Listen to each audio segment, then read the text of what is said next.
This artifact that I have here in Somali, it's called harubgal ama amail. Right? So this is what you would use to milk a camel. In the southern portion of Somalia and also in other parts, sometimes they would use it to milk a cow. When milking a camel, you have to stand up, right? Because camels are really tall. They're approximately 6 feet, so it's not like you can grab a stool and sit right next to it and milk it like this. You actually have to stand up, right?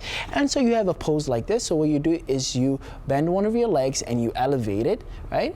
And then afterwards, you place this thing here on your thigh and then you milk the camel like this. Over here, it's a traditional Somali artifact you would use to make butter. And a particular type of butter Somalis eat called ghee butter. Right? And actually the milk that you place in there is often cow's milk or goat's milk, but never a camel's milk. And the reason why you do not place camel milk in there is because camel milk is very lean. It doesn't have much fat. So you can churn it all you want, but you just wouldn't be able to produce enough butter for it to be worth your effort. Right? And when you place the milk in there, you actually move the container like this, sort of like forwards and backwards, as well as a little bit to the sides, right? And that's how you churn the butter.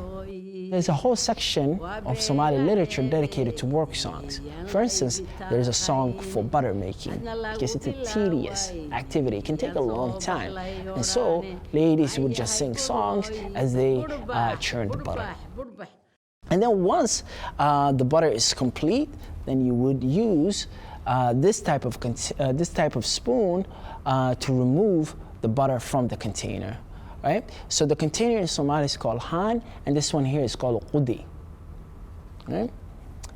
And then right here, so once the butter separates and then you scoop it out, then there's a milk left over. You can drink the milk in this types of container called harub, right?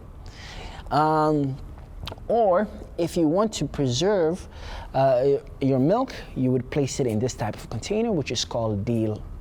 Somalia gets really hot because the equator does go through it.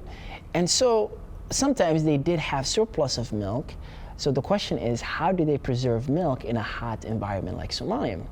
And they actually preserved it in this type of container. But before they placed the milk in here, what they would do is they would coat the inside of it with ghee butter, right? And then afterwards, they would take branches from certain trees that have natural antiseptic properties. They would light the branch. While it's smoking, they place it in there. And it makes it inhospitable for bacteria to thrive in here.